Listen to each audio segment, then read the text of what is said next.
Megastar Shakib খানের বরবাদ সেটা upcoming movie, এটা আমরা সকলেই জানি, অবগত আছি। কিন্তু তার আপকামিং মুভির মধ্যে কে ভিলেন থাকছে অনেকের অনেক ধরনেরই। আমি একটু গোপন সূত্র থেকে জানতে পেরেছি যে এখানে আরেফিন শুভ নাকি ভিলেন থাকতে চলেছে, তবে এটা ভিন্ন কথা। কিন্তু এখানে একাধিক ভিলেনের চমক রয়েছে। হ্যাঁ, এখানে একাধিক ভিলেনের চমক রয়েছে।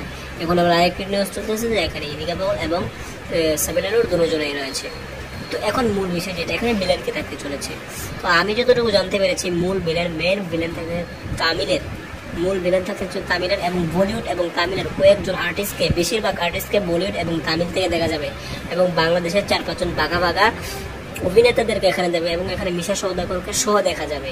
এখানে মিশা সওদাগরকে একটি কেমিও দিতে দেখা যাবে, এতটুকু জানা গেছে।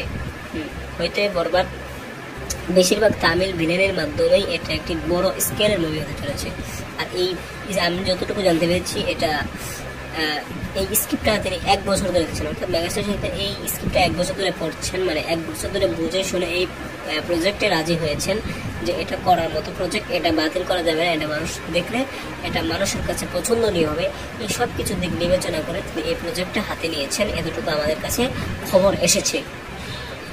তো যাই হোক, আজকের ভিডিওটি এ পর্যন্তই। আপনাদের কি মনে হয় ভিলেন কে হতে পারে তামিলের? এটা আপনারা কমেন্ট বক্সে জানাতে পারেন। ধন্যবাদ পুরো ভিডিওটি দেখার জন্য।